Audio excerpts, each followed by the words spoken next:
Hello, everyone. How's it going? Wait, Welcome. do we have any background music? I'm sorry. Do we have any background music? No. Do you want me to? What's your favorite song? Let's put on some music in the background. This is a musician's workshop, after all. Morley. Shout out Spotify editorial playlist. You know, But unfortunately, we only have music coming out from the projector, so Oh, okay. and Yeah. now That's is fine. the best time to decide to play music. 100%. That's what you Right. have to know about artistry. You got to think on the fly sometimes.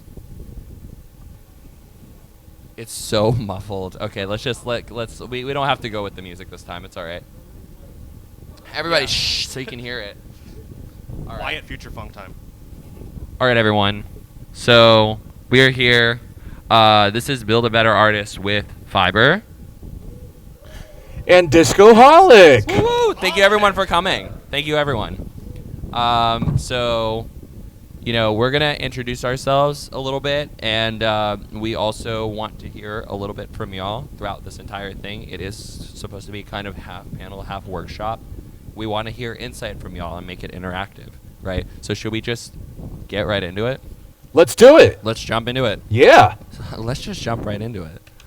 All right, so we have a couple of sections, right? Like, we're going to introduce ourselves, as I said. We're going to talk about the whole idea behind, like, the artist persona, right? But then also, what is attached to that, right? So not only, like, the concept behind whatever it is that you're doing, like the image that you want to create for yourself, but, what do you do when you finally get a fan? What do you do when you start interacting with those people? What happens when you bring it from like online to real life, right? Like you start meeting those people and how those things can be very different from one another. And then, what happens when you run out of ideas and you're like in a creative rut. And then afterwards, we're going to have a bit of a discussion, right? So, the intro, right? So, hi, I'm Fiber. If you don't know me, I've been yapping for like the last 5 minutes. I started off as like a French house musician, but then I Stockholm syndromed all of you guys into liking French house and just pretended it was future funk. But no, I have been in the future funk scene for like, my God, nearly 10 years, but I've been making music for over 10 years now. I've been DJing for like close to seven or eight. We ran Montem, so the record label with, yes, we ran Montem. It's on hiatus right now, but I think we might bring it back in some capacity. I'm Romanian. I was born in Romania. I came to the U.S. when I was 4, and I am not ginger root. So, okay. So as I said, I'm not ginger root. So pop quiz. Which one's me? Good luck. Which one? Oh, is it number 1, number 2, or number 3 from left to right? 3. Okay. I think I need to go back to the previous slide. I am not ginger root. I know it's difficult because we're both white, but that's not me. I know it's very convincing, and I'm not Hal either. So there you go. All right, Discoholics, take it away. Hello. Hi. Hello. Hi. I'm a Discoholic, and you might be one too. How's everyone doing? That's right. Well, we're lucky to be at MAGFest because I myself, as a producer, I've been producing disco-inspired music for over a decade now in FL Studio, and I actually got my start. I was very inspired by funky video game music, especially from Sonic, Parappa the Rapper, and if you're a bit of a nerd, you like me would also like anything by the Fallen Brothers, like Pluck for the Super Nintendo. Love those guys. But yeah, I started making music on Mario Paint, which is not ideal. I would not recommend that to anyone. But I know people who got their start making music on MTV. What is it? Music Generator on the PS1. So yeah. I also started on Mario Paint as well. Yes. Funny enough, I was like mimicking like somebody had like a Thriller like composition on Mario Paint, and I was trying so hard to like basically copy that, and that was like my first like. Yeah. Yeah, no, I was inspired. I remember there was like this rendition of Daft Punk "Get Lucky" on Mario Paint. And I was like, dude, I remember that. I got to get in on this. I remember the exact one you're talking about. Yeah. So, next slide, please. Yeah. So, few things. Don't confuse me with Doc Scratch from Homestuck, or DJ Subatomic Supernova from No Straight Roads, or Widdly Too Diddly from Lisa. Sorry, DJ my mom Matsy called from me. Stray.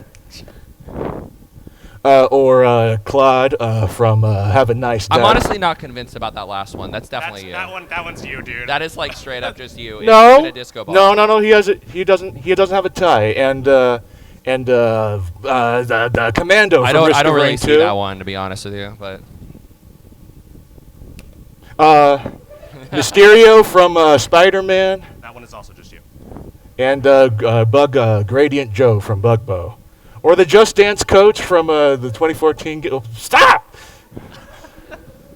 Anyways, enough about me. How about you? Yeah, so hello. I am Michael. I have been with Discoholic basically since the beginning.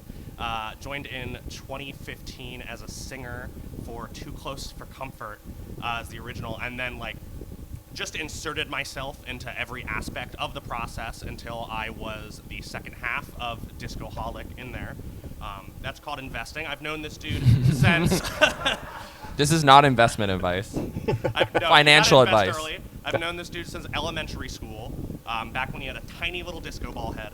And yeah, we've been friends ever since. It's been a great opportunity. Besides music, I have a background in theater. So I'm an actor, sound designer, I've done a little bit of playwriting. I don't know if I can call myself a playwright because I haven't released anything. But yeah, so that sound design aspect kind of flowed into what I really enjoy about Discoholic in general and the music process. So yeah, not musical theater as being inspired. I'm not inspired by musical theater, but I love musical theater. I've been in plenty of musicals. But yeah, and we have plenty of cringy childhood videos of each other so that we can never break up. Oh. Aw.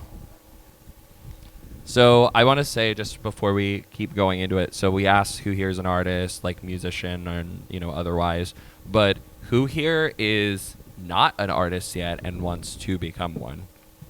I guess that's kind of a loaded way of You're putting already it. an You're artist. already an artist. If there's the hard parts to improve on things, but yeah, that's the spirit. It's good that, nobody raised their hands there. So Trick question. yeah, it was a trick question right there. So, okay, so picture this, right? So you might have something that is ready, some sort of art. It could be music or something else. You might have a story behind it. But the problem is, how do you then convey that to the world? It's a really difficult thing to do, right? And the way that people interpret that can be, entirely subjective as well, right? So we're going to talk about what's in a name. What's right? in the name? What is the artist persona? To be honest, it could be whatever you want it to be, right? It is a personality, right, that you embrace, right? There's the you aspect in it, right? You're already a person. If not, you should probably get that checked up. But if you already have that established, right, you can think of it as, what's your normal personality like, right? And also, what is it that you want to share, right? Maybe you'd come up with the stage name. Then afterwards, you might think about, do I want to bring, do I want to show, my own IRL personality, but brought up to 10, right? Or do you want to create a character, right? Like some sort of mascot that represents you, and you want to remain a bit more faceless, right? And that's it's not just your stage name, but it's also the way that people perceive you. So Lady Gaga went by, what is it, Stephanie Joanne Angelina Germanota, crazy ass name, super sick. But Beyonce Knowles and Sasha Fierce, right? I think she went by Sasha Fierce because of her stage fright, correct? Yeah, and Bruno Mars is a guy named Peter, actually. Peter? Like Peter Griffin. That one's news to me. That's You didn't know that? I heard the holy over there. But think about Daft Punk, right? They have a specific artist persona that you imagine. They're Yeah. cool, they're mysterious, they're robots, and they have a whole kind of theatric production behind that and story. Well, if you think about it, also they have like lore drop, right? So like they connected the robot persona to themselves as people initially. At first they did interviews, just regular like just like faces. Yeah, we're just like these two guys like making house music and trying to bring it to like the masses. They started wearing masks because they wanted the music to speak more for itself rather than like themselves as people. They didn't want to be like represented in that way. And then when Discovery came out, so it was their second album, they created this whole story to like back up the robot persona that like their samplers crashed, it exploded in their faces. They had to get like surgery like to be reconstructed, and they woke up as robots with like some of their memories still intact and others not so much. So the Right. moral So it is was like a have fun with complete it. like brand reset for them in a way. But yeah, and so that's the whole thing, like the crafted personality, right? Like it's you have these two ideas, like you yourself as a person and what you want to express, and you're trying to bring those two together, and it can be very difficult, right? And as we said, it could be like an exaggerated version of yourself. Like I think for the both of us, that is kind of the case. But you also may choose to create that mascot, or you could be your own mascot, right? I mean, as if this is not by it's not willing, like it's the parasite right here that's taking over, but Help. yeah. And kind of like also what you said, it's always evolving if you need it to. So Yes. even just sort of with us, I haven't been involved in the in-person side of things for a while, and we've been kind of crafting how to incorporate that into existing sort of lore, existing personas, kind of like what you were talking about with Daft Punk developing that lore. Exactly. So, next time you see me, things might be a little different, but it's always Mhm. a process. Exactly. So we talk about how we kind of went into this a little bit about how to create the persona, right? But art, I feel like it's always something that you're borrowing. Like you're borrowing from your inspirations. You're trying to copy your inspirations. I'm no different. I'm sure y'all are different as well, because there's so much art out there, and especially with like the internet and whatnot, it can be so hypersaturated. So every idea that is come up with could have already been come up with by somebody. That doesn't necessarily mean that it like it did it was like automatically successful, but like there is this there is this like aspect of like, what is it that I am unique at, not necessarily like what you are better at, something that you can show to people that is unequivocally you, right? And it's also really good that when you're creating this persona, I think, to stay true to yourself as an artist.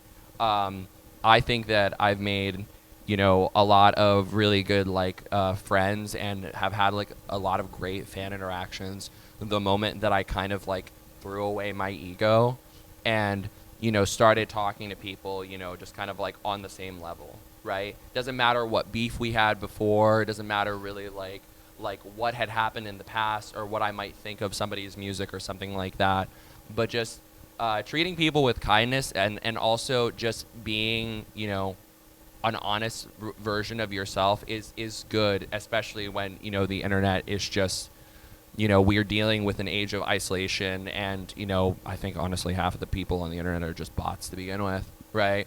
And so giving, I think, fans like a reprieve from that is also like something worth considering, right? And I should also say, right, that this is kind of like is based off of our observations, right? And so again, like, your mileage may vary. It's definitely easy to get carried away with a persona too, Mhm. and how you interact with people, and kind of end up embodying some toxic characteristics Mhm. if you don't keep that in mind. For You sure. gotta keep in mind that even when you're in a persona, you are a person, and the people you're talking to are also people. Yep. Golden rule. Yeah, and focusing on the unique is pretty much like the way I kind of created the discoholic persona. Like I just taking what makes you unique, what separates you from the average Joe, because the internet is full of not only toxicity, but it's also full of other people, so many other artists who may do similar things. So it's worth taking what is unique about yourself and doubling down on that and figuring out a way to convey that to people to catch their All those attention. other characters were copying you. Exactly. Exactly. Yeah, like Grady and Joe, like he totally ripped you off. Yeah, no, they ripped me off. Also, in terms of like what makes you unique, at the same time, it's okay to maybe reach in and pull out the things that you don't get to show as often, if that is a part of your persona. And I feel like that ties into you in particular. Yeah. It's really interesting because like I am kind of an introverted person in real life. Yes. But putting on this parasite, this helmet, kind of requires a fun, extroverted persona because a disco ball is the life of the party, right? So that requires you to, I don't know, pull out something different about yourself and just kind of roll with it. You know what I'm saying? What's interesting about this is that we were, when we were discussing this, I realized that my experience, like kind of crafting my own persona, was quite the opposite, right? I'm quite an extroverted person. I love to yap, right? I'll yap in anyone's ear, like just straight up. But the thing was that I was so inspired by like the Daft Punks and like the Justices, like the Ed Banger artists of the world, that I was trying to sort of mimic this sort of like mysterious, faceless non-character almost, like letting the music speak for itself. And I didn't understand until like probably like a year ago why like that wasn't working and why like that made me feel like kind of like I wasn't in the right place. So even with me like 10 years down the line, I'm still trying to figure this out. And what I ended up realizing is like being more like more forward, putting my face out there more was a truer representation of who I am as a person. And not only that, I feel like the strategy, at least this is just my opinion, the strategy of like being this like mysterious figure doesn't really work anymore unless like you've already kind of blown up, right? Because then you're always going to have this like layer of obfuscation behind like your work, and it's like you're going to have to make music or just art in general that will have to like seriously compensate for it, right? So in a way I realized I was sort of doing myself a disservice.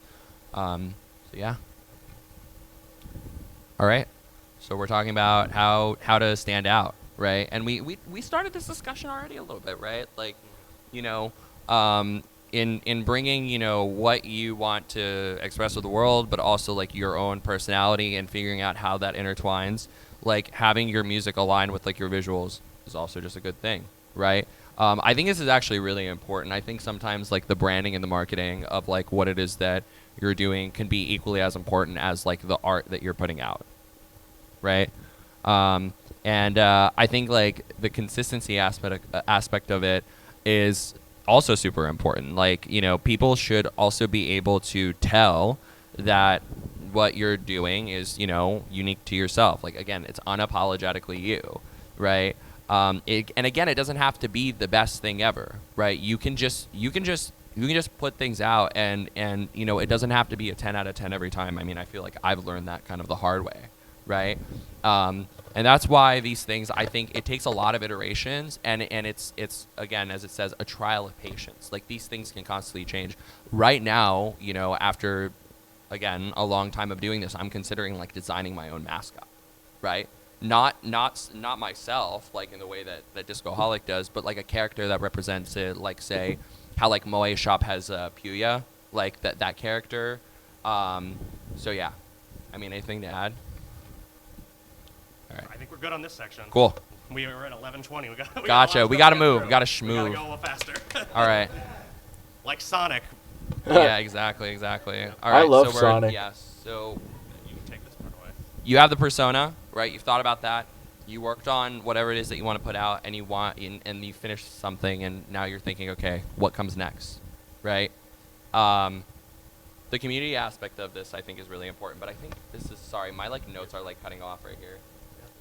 Yeah. Disco, you want to start this section? So, you did it. You created your persona. Congrats, everyone. You We're found artists. out what's unique about yourself, and you've doubled down on it. Or maybe you did something else. So, how do you show that to the world? Well, How do you find your fans? Well, in terms of finding fans, well, first of all, be kind, right? Be kind. Finding community. Oftentimes, your first fans are going to be through just connections, collaborators, other artists, not so much fans, but just people you make the effort to connect to. So making friends is a good way to find fans.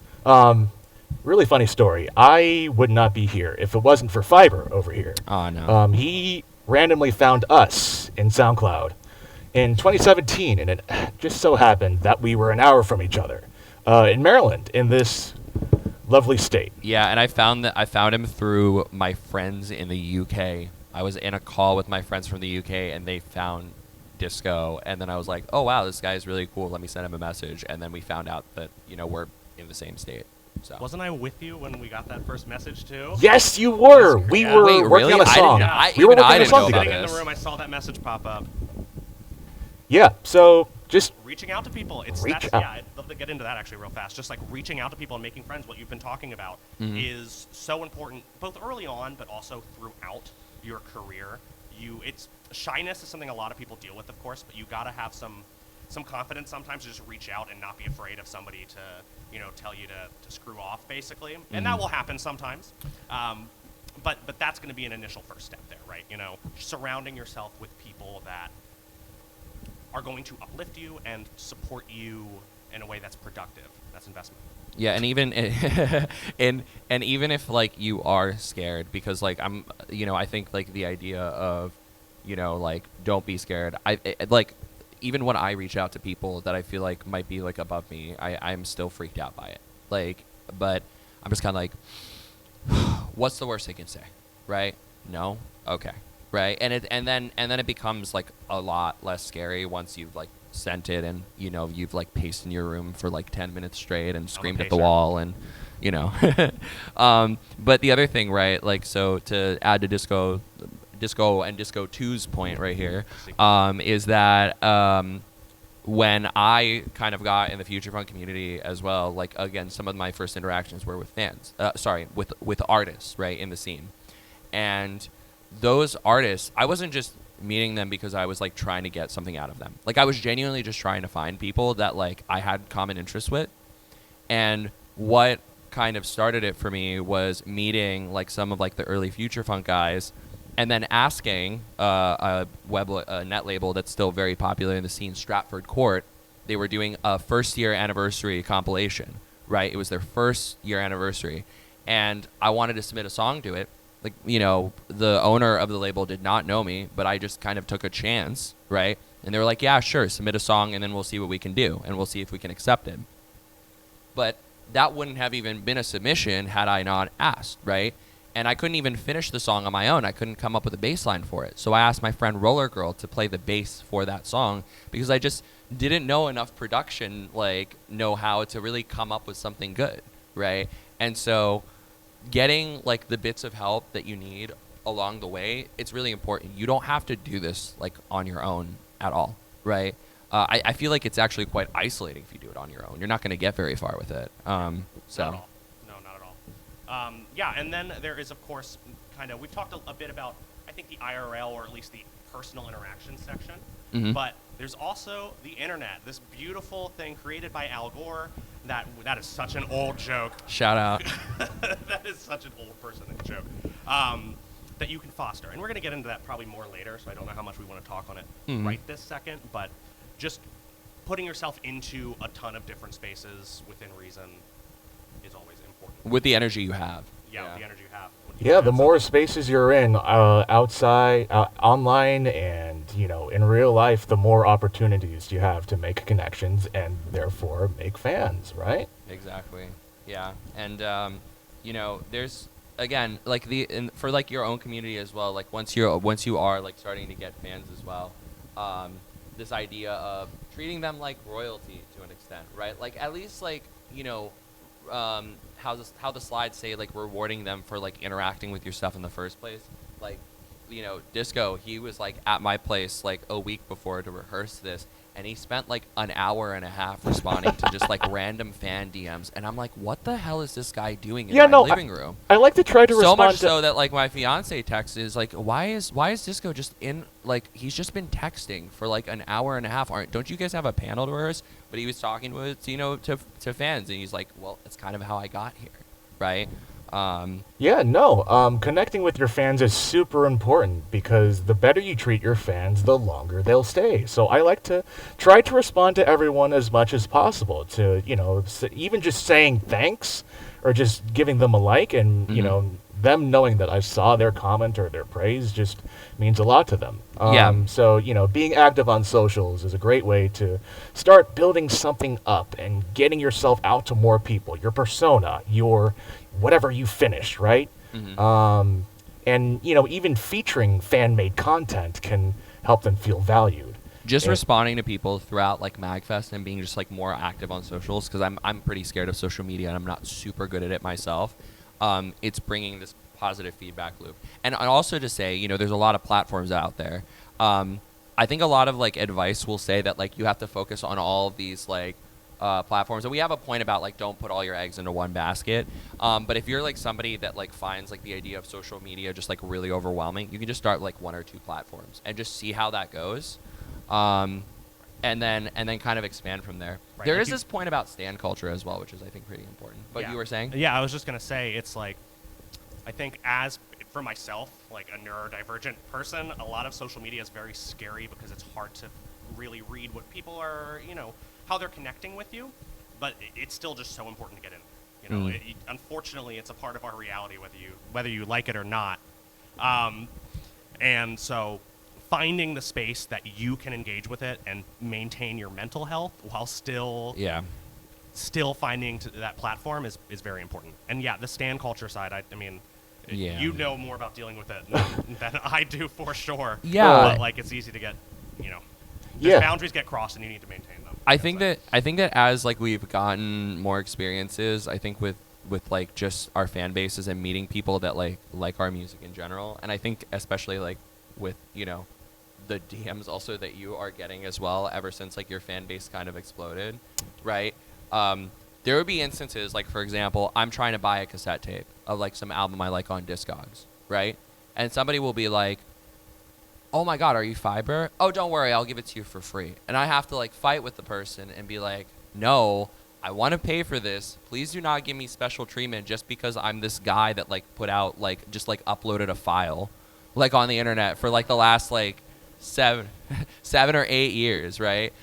Which is like, it's nice, you know, you appreciate it, but like there's like a lot of people, and I've had experiences before where you like, you know, there's like this stan culture where like fans, even if you have like a small fan base, if it's dedicated enough, like you can kind of get like almost like deified, and it's like very easy, like I think for certain artists to take advantage of that. It's up to you to be responsible with that, like with the platform that you have. That small group is also probably where, you know, people get tested on that, and that's where it's gonna get bad if it's gonna get bad initially. And you're totally right. That's where people let the boundaries get crossed. You got to make sure you don't do that. That's so essential. I really wanted to have, you know, Disco here talk a bit about that more, because that's like I said, you've dealt with it more than I have. People managing. I mean, I guess on the Disco Modic side of things in the Twitch chat, that's one thing, is having a team to support you is always nice. You can't always have that, of course, but like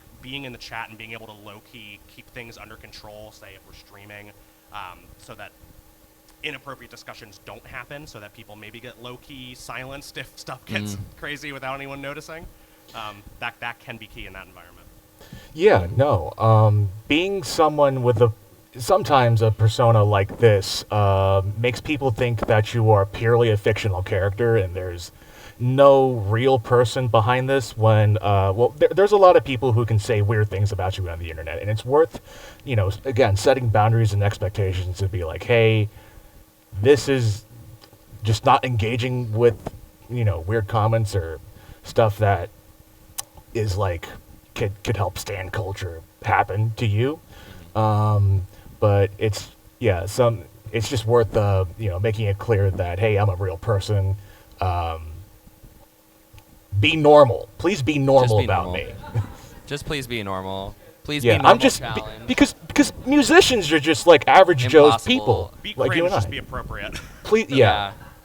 It's cool if you're cringe, yeah. Yeah. But no, I was gonna say, because we're talking about like fan base, like one last point, right? Oftentimes, I think there's like this obsession with numbers, right? Like, oh, I only have like 200 followers or like something like that. But honestly, as time goes on, I feel like there are, I'm realizing that there's also certain perks to have a smaller, more dedicated fan base rather than like a huge, like just uninvolved one, right? And that's not to say that's something that you guys are experiencing, so to speak, because there's still a ton of people that like interact with your stuff.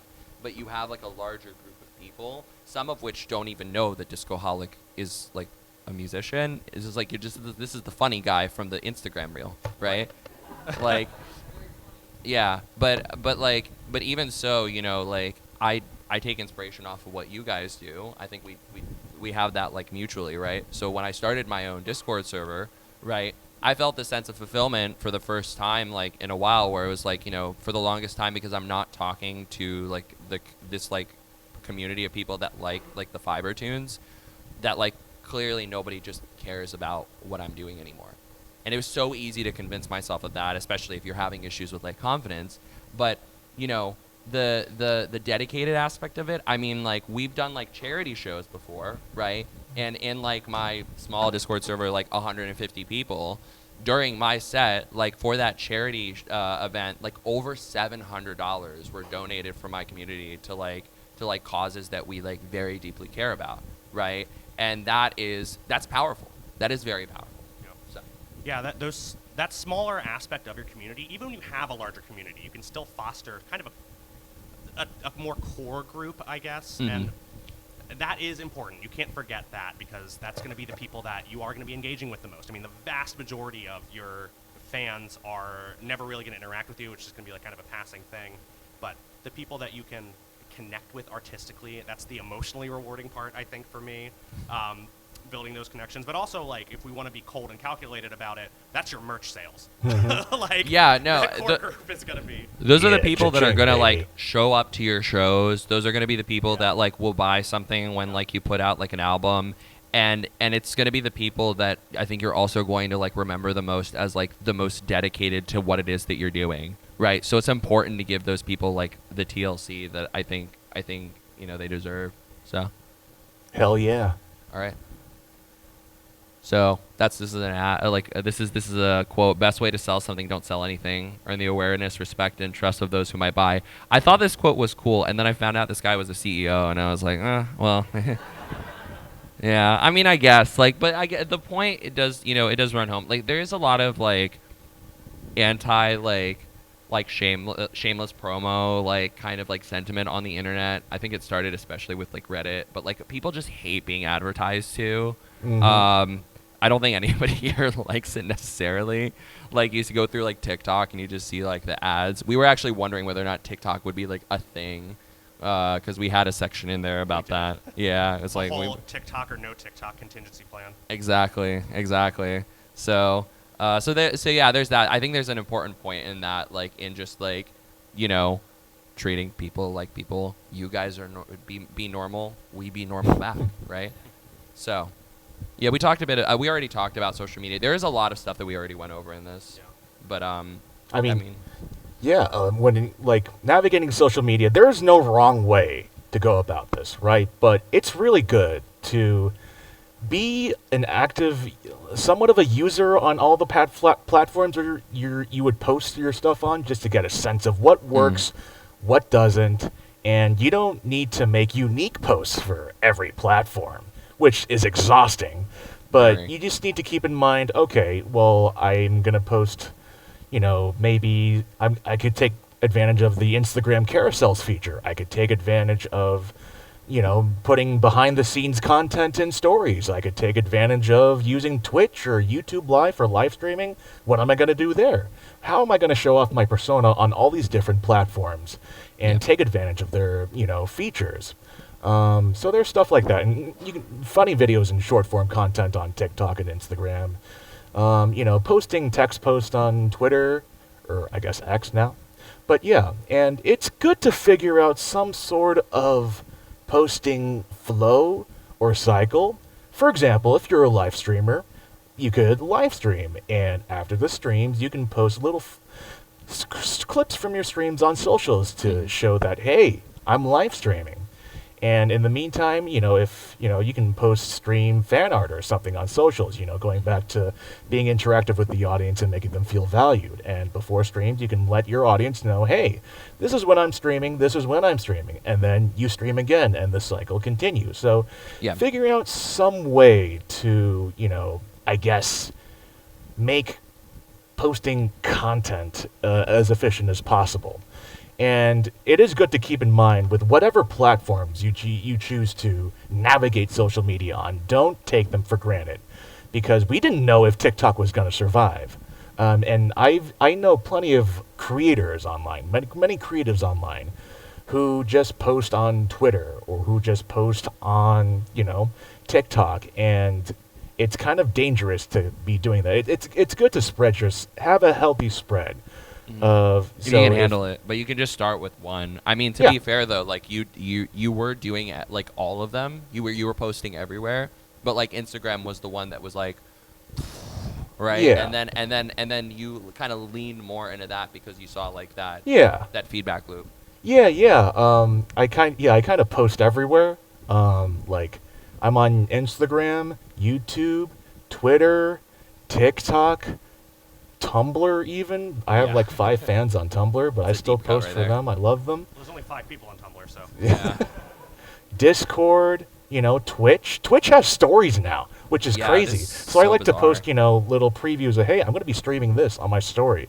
And it gets like, I don't know, 3 reactions. Yeah. No, I also had a friend that like, I mean, similar to this, because I also like, I'll stream and then I'll find like funny like bits from it, right? And then, it's good to also promote like the streams as well. I had a friend that did something like similar where they're doing this like long form, like YouTube videos of like, production challenges or like how to recreate like this sound or something like that. And you always have like these like funny parts in them. And he was just like, I don't know how to like, I have this like YouTube aspect locked down, but I don't know what to do for like TikTok or like Instagram Reels or whatever. I'm just like, you made this giant YouTube video. Your TikTok fan base or like your Instagram fan base is not going to see that. Take clips from it and upload it, like the best parts, and it'll bring those people in to a certain extent as well. And one point worth mentioning with the putting your eggs in one basket, make yourself a website, because it's more permanent. Yeah, because they're going to be around. TikTok may not be around. X may turn into somehow even more of a hellhole than it is. The Everything app. The Everything app. But yeah. Yeah, I also wanted to say that it's important to experiment. And we talked a lot about, obviously, building your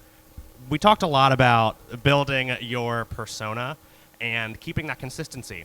But you do need to experiment, a little bit here and there to see what works. And but that also applies to the social media side of things. So like we were doing WDSK for such a long time, and then kind of took a hiatus to focus more on short form content, sort of like the Instagram stuff. And then things started just popping off, like trying something new.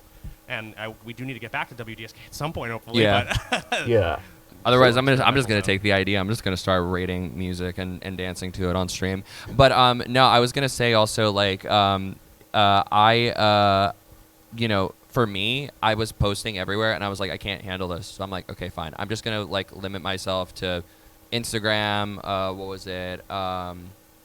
TikTok. TikTok and YouTube, right? And then I was just gonna like kind of drop everything because it was just too much for me.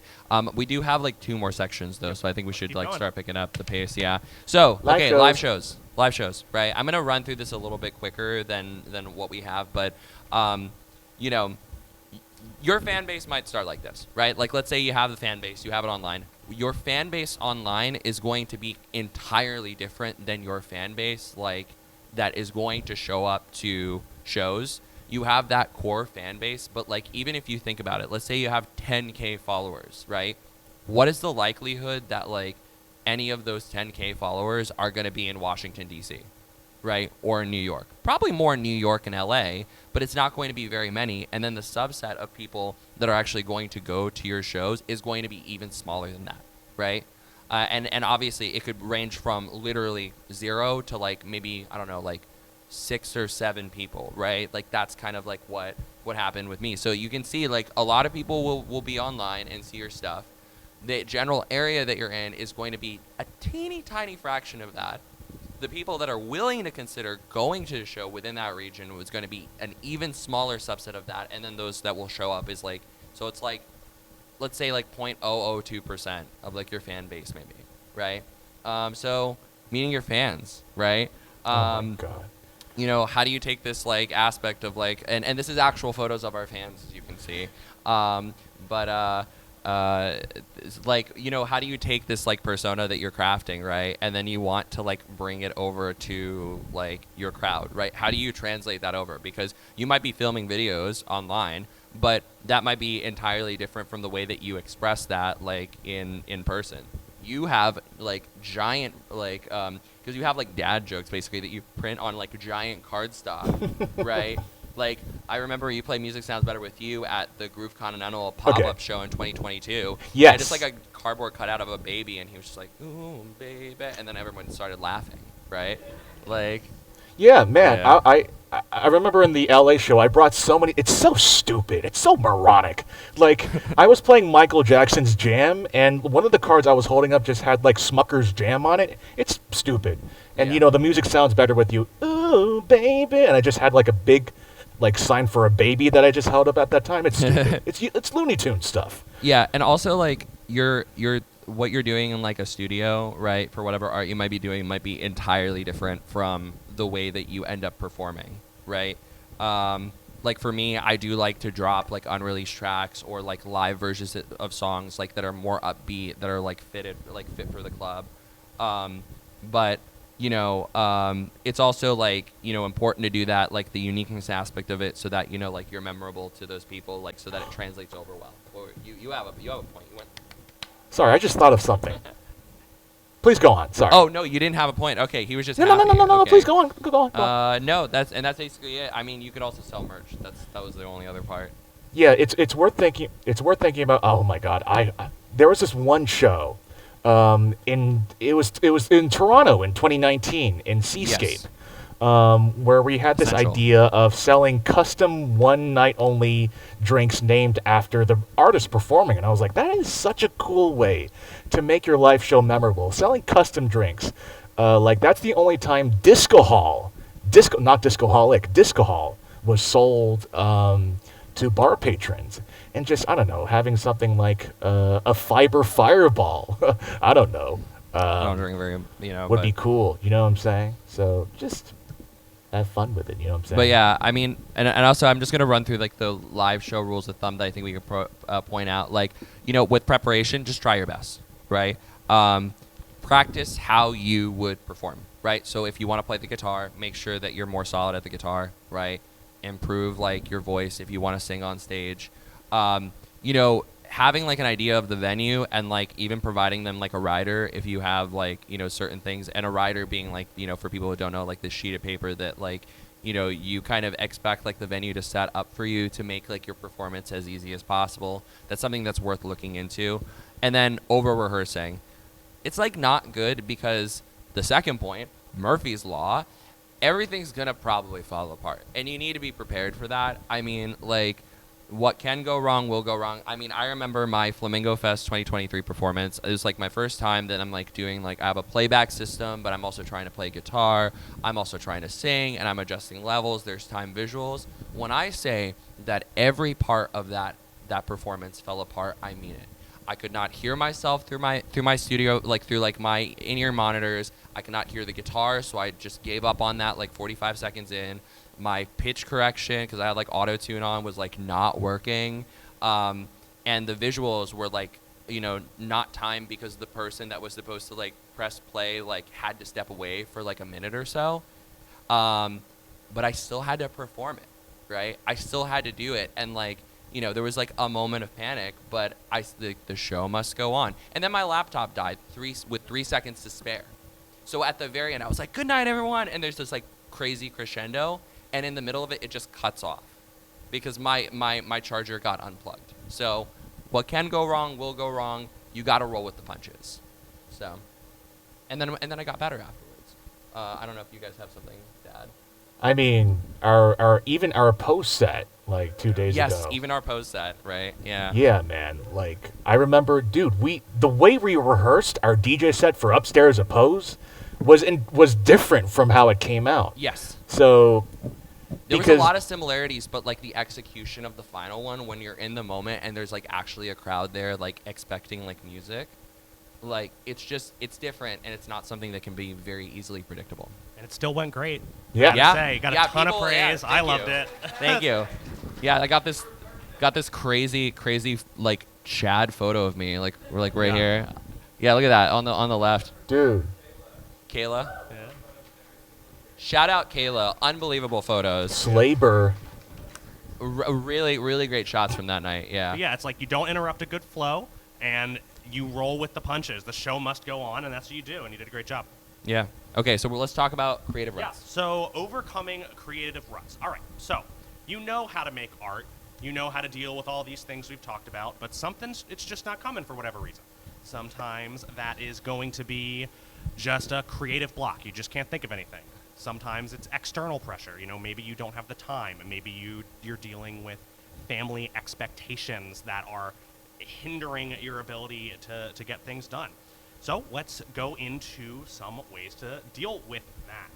All right, a story older than time. Do you want to start with this section right now?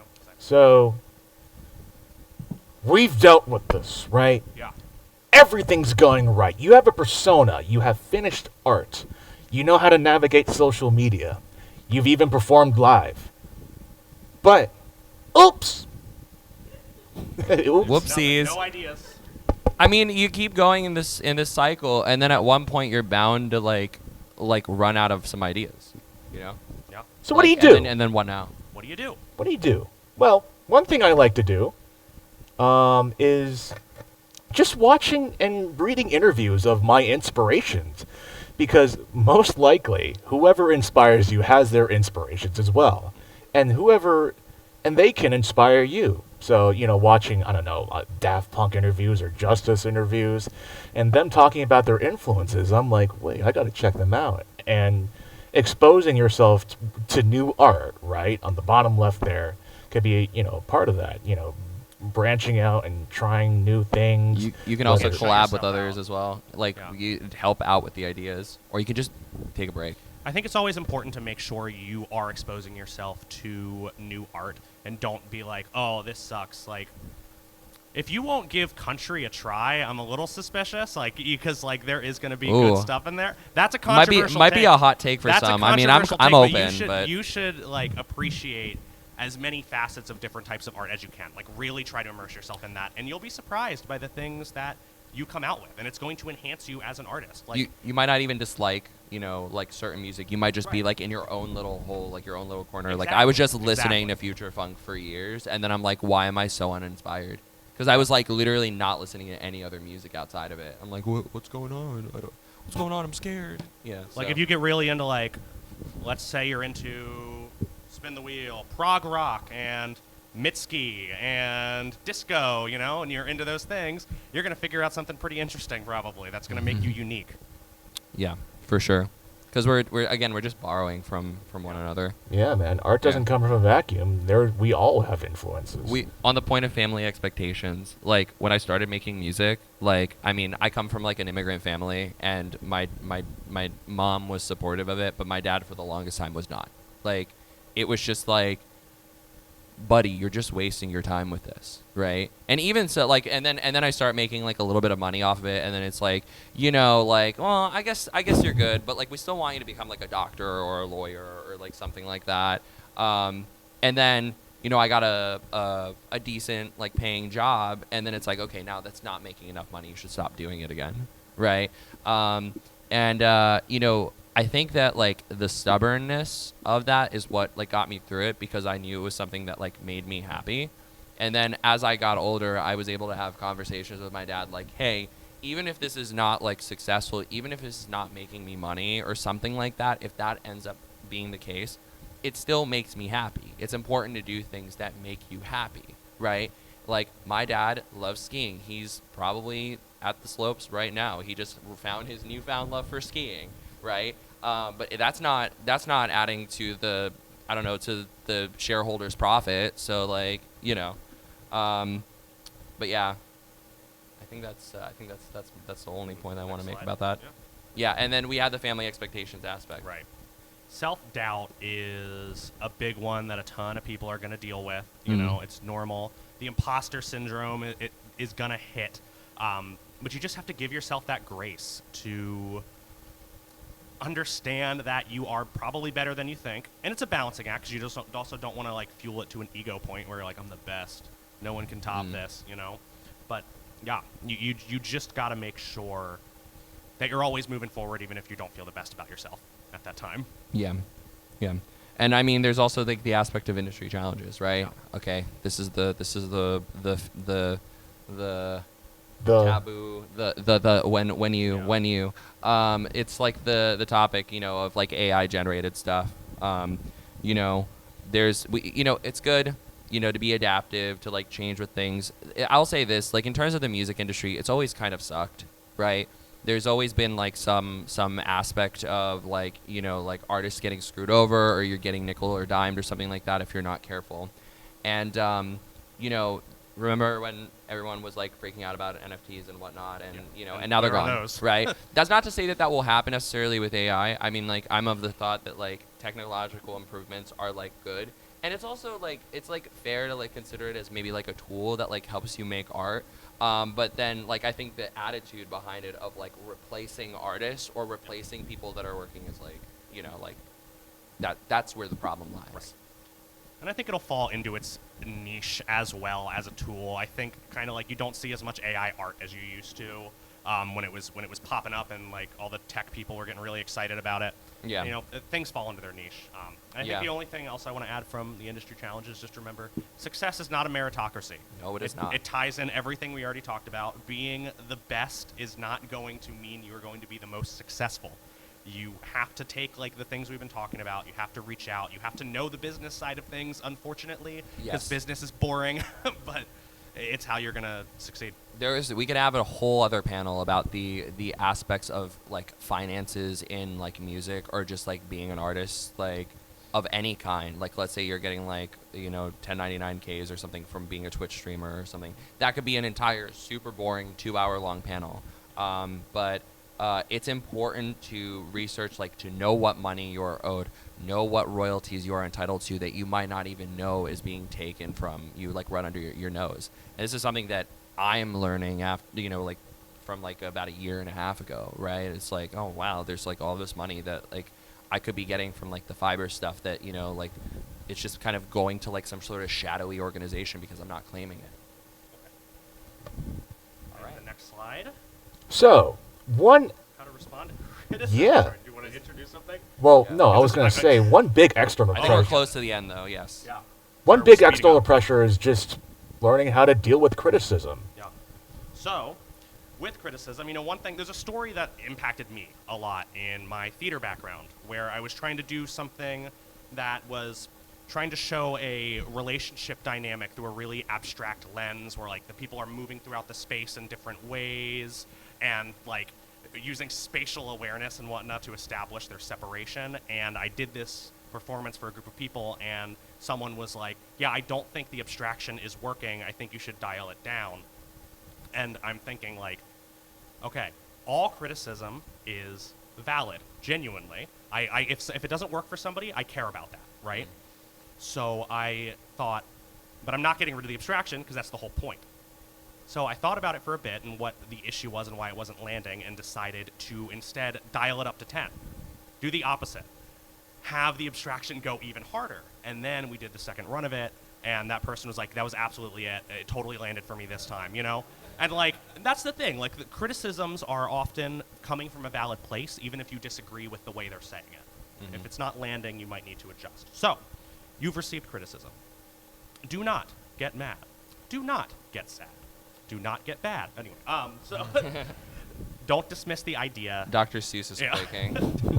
Welcome to my Dr. Seuss panel. Don't blow things out of proportion. That kind of goes back into the self-doubt. If you have a lot of self-doubt, I feel like you're likely to be like, oh no, it's terrible. I'm never going to be a good artist. Relax. You're going to get criticized. It's okay. I've been there, done that. But kind of like I said, also don't necessarily take it at face value. Just understand it didn't land, and that's okay. So, do think it over. Reflect on the idea, even if you don't like what you heard at first. Try and see their perspective. Consider your objectives within their perspectives. Got some more rhymes going on here. And how to make it work. And don't forget to try new things and have fun. So I think that's good for that. So. Yeah. I think one important thing about criticism is that it's above all just a sign that if you receive a piece of criticism, it's a sign to change something. It doesn't have to be what the exact criticism is. It's just a matter of changing something. All right. Perfect. And I think we're at our Q&A section now. All Okay. right. Any questions? Any questions? Oh. Robbie? Robbie. So people talk a lot about work-life balance, like setting boundaries, Mm-hmm. like, the person wants to do that. But when it comes to growing a fan base, how do you establish boundaries between what fans know of your personal life versus what like you are as a quote persona? Oh, that's a good question. People who don't have a character, how do you establish that boundary between what is considered too personal and what's considered I valuable something? I think I have an answer to this. I think that in terms of like your persona as well, again, it could be based off of you as a person, but you can choose to obfuscate certain details about yourself. There could be aspects of it that is also sensationalized, right? Like larger than life.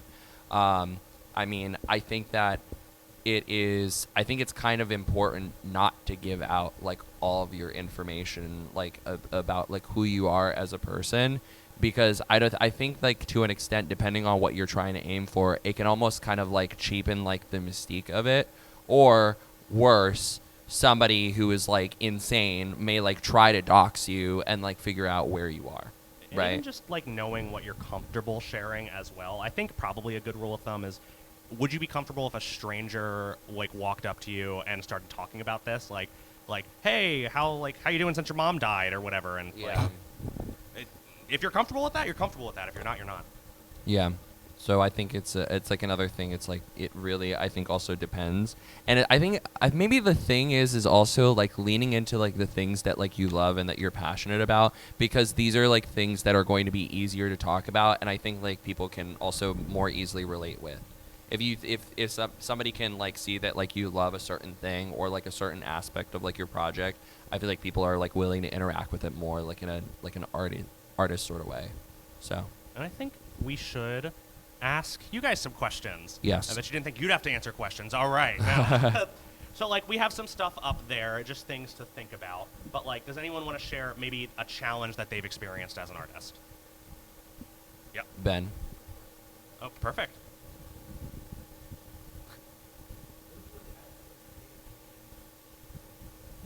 Mm. Yeah.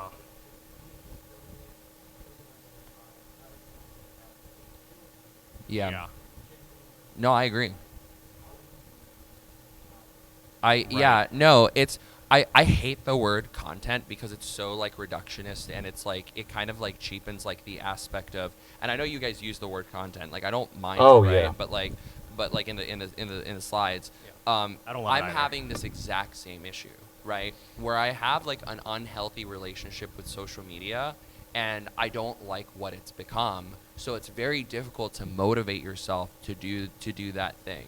But I think like taking a step back in terms of like the perspective, at least like what has helped for me, is thinking about it of like, well, I used to like this, aspect of like making like YouTube videos when I was like a kid. And it's like, I'm trying to treat it more as like, oh, I'm just making a video, or I'm making like a TikTok or something like that about something that like I care about, and I'm caring far less about like the interaction that comes from it. It's just like I just want to express something about what I'm interested in or what I did, and it makes it feel like a lot. I think a lot more like it's less dreadful, right? It's like, oh my God, I have to create content for my fans to watch, and if it falls flat, it's like it's Jover. Yeah, you It's just gotta never find a way been to make more it work Jover for ya. for me, right? Yeah. All right. Yeah, and also just I think not taking it as seriously. Like I think the expectation of like, you know, maybe like 0 people will see this and just trying to be okay with it is important, but it's so difficult when like as artists we put a lot of passion into what we do. So when it feels like other people don't care about it, it suddenly feels that like nobody cares about it, even though you do. So it's hard to convince yourself of that. Yo, What? creativity is challenging for everyone. I think but we'll have a little bit of time to like continue like. Just to wrap up. Yeah, I think we'll Yeah. have a little bit. I don't know if we we Was can just get a checking, couple is of extra anyone coming minutes. in here? do we have time for any more questions? I think we do because they're not If kicking us anyone's out. coming in at 12, Yeah. hold on, we might have time to chat for a little bit. Yeah. Shoot. Okay, let's we got go. someone back there? Oh, sorry. You can go first. I think you had your hand up first. Yeah, go ahead.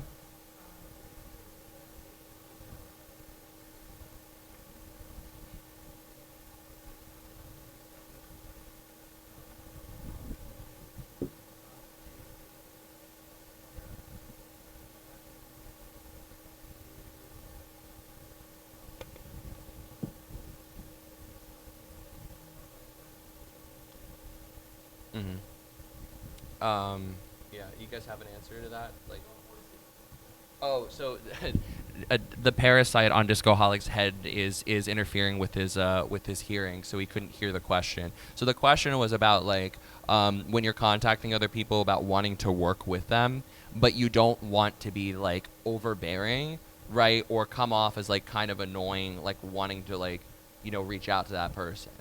Is that like a good way of like saying it? Yeah. Yeah, I mean, in terms of like collaborating with others, I mean, it's good to ask them, hey, what's the best way to reach out to you for X inquiry?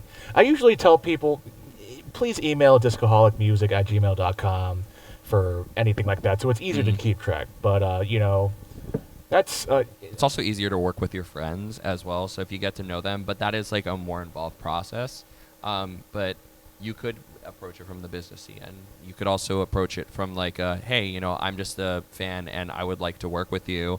But it's okay if like you're not like interested at this time.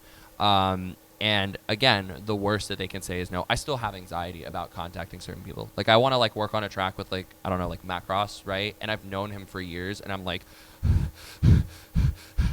I can't do it. So it's like, you know, Just send him this video. just send him this video. Oh Watch God. the whole panel. Wait to the end. Oh no. Yeah. Anybody? So like, yeah. Anybody else as Did well? that answer your question? I think they had their. Oh, I'm sorry. Yeah. Did we answer it? Yeah. You were there. Hello. Mm-hmm.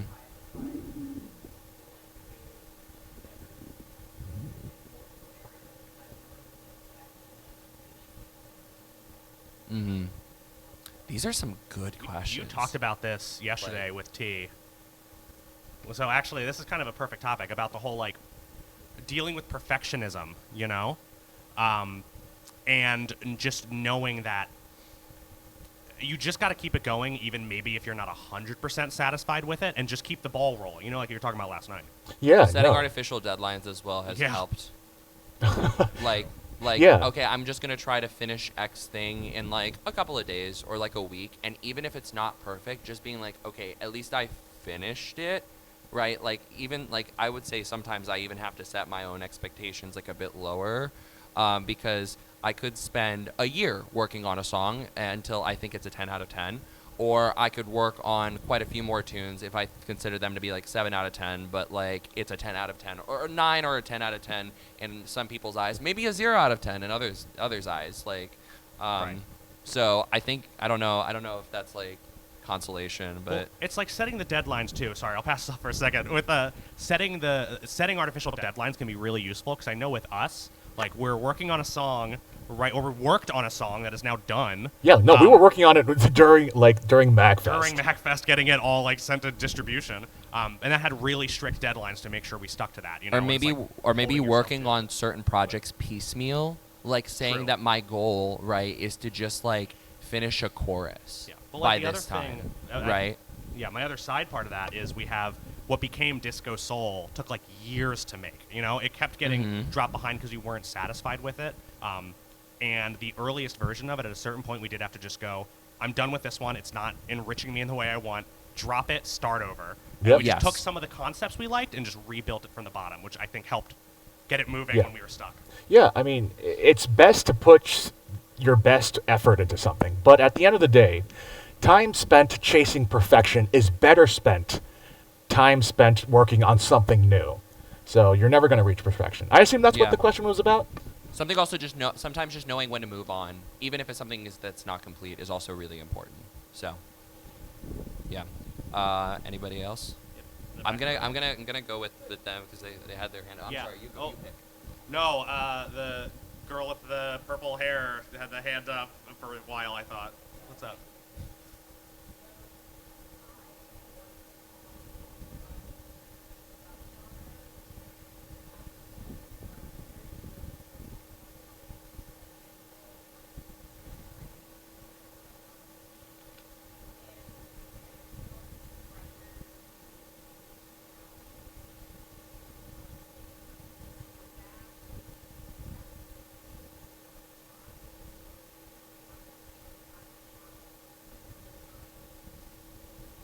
I mean, I think for that one, so we're getting asked about focusing in on specific things or continuing to like branch out. Is that a good summary?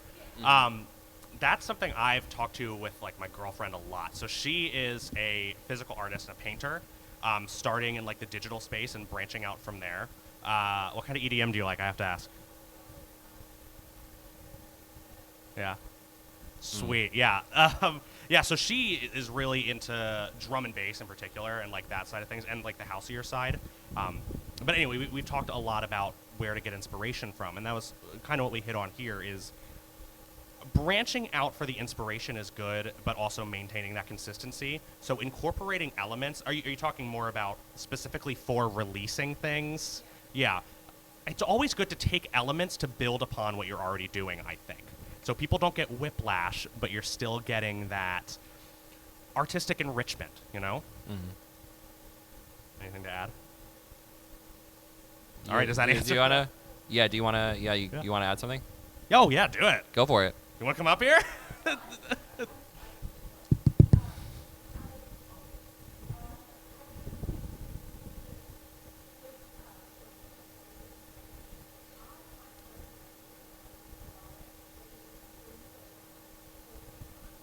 Got a lot of hobbies.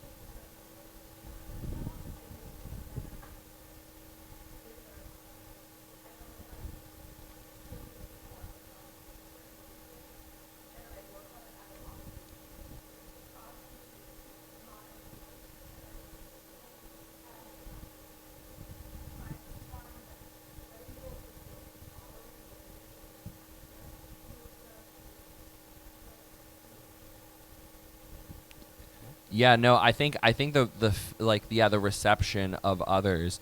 I think that while whatever art that you have could be like subjectively analyzed, I think that like the passion that you do put towards like what it is that you're working on will just, again, as you said, will become like something that is better and something that like other people may feel more emotion towards, right, as well. And like So- I'm a genre abolitionist myself, I think. Like it's very useful for categorizing sets of songs, but it's not useful for grouping yourself into something. And just if you're inspired by other art, like we talked about, you should be trying out tons of different genres.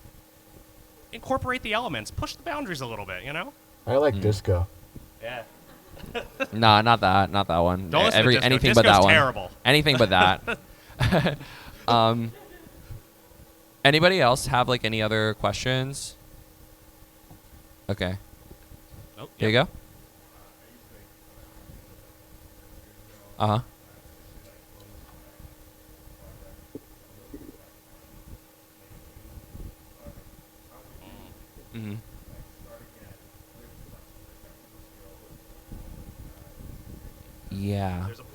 there's a point we didn't talk on. Well, yeah, that. that's true. Let me repeat the question. So, like, because I don't think Disco heard. No.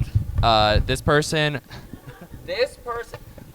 person worked on like had a project. They were making music like 7 years ago, and is now starting from scratch with a brand new project. Oh. They're saying with the know-how of what you know, of their previous knowledge, right? How do you start over again? I know people that have done that. Yeah. And you said to your point, right? Yeah. There's like it's like a difference like from like where you guys ended up as Discoholic. For me, I got kind of lucky. Fiber was like the first like project that I ever made. Like it went through some name changes, and it was initially a duo, but it still remained like my artist alias like up until this point. But for you guys, there was more of like a switch up. Yeah, right? well, I mean, for you in particular, I said I started with Discoholic. Discoholic's not this guy's first project. It's not. No, it's what was it? It's your project, so you should say it. Yes. I started making music in 2015 as Byte, because I was like, ooh, Byte, computer, EDM, electronic Terrible music. SEO. Yeah. I mean, Fiverr doesn't have great SEO either, but I just kind of rolled with it. Yeah, no, but like, it was very reserved. It was very serious. It still had elements of disco because the first album I dropped as Byte in 2015, 2016 was called Digital Recollections, which is pretty much synonymous with Random Access Memories by Daft Punk if you think about the titles. But yeah, I mean, there was some disco in there, and I realized, hold up, Byte doesn't have great SEO. It doesn't really represent what I want to do. I really like disco, so I was like, all right, has anyone taken Discoholic? I looked up the web. Nothing. So I decided to take it, and I'm going to run with it. So I'm like, all right, Like a disco. total reinvention. I do want to answer the question Sorry. specifically. No, it's okay. It was a good realizing segue. we're off the question. Right? Sorry, No, I'm sorry. so Telephone. I think that the idea, right? I think that you're in a good position because you already have the knowledge of having already started a project. So you learn things from that. You're able to kind of get back up quicker. But I would say with whatever project that you have, right? If you want to reimagine yourself, right, and create that like new persona, but then also, you know, start gathering like more of a fan base, I think that you just have to apply basically like what we talked about in the panel, right? Start meeting people again that have common interests, right? Talk to them about like what is like your sort of ideas, see if you can work with certain people, maybe even bring people back from when you knew them like 7 years ago, right? I've opened up collabs with artists that I thought were completely lost that we worked on 10 years ago, right? And I'm like, hey, are you still around? Are you still alive? Like, are you still interested in doing this? And they're like, yeah. Like, oftentimes they're like, yeah, this is really cool. So I think that applying that, I think like what you already know with what I guess like the lessons of what you took from your previous project is going to allow you to get there quicker than you would if you were just going in with like no knowledge whatsoever, right? I think a huge part of this is just doing something and figuring out what was effective and what was like not as effective later on. It's just that like you're kind of going through you're kind of doing like the shortcut route because you already have some experience with that. Does that answer Right. that question? Yeah. Perfect. Okay. I think we have to wrap things up. I think we right do. about now.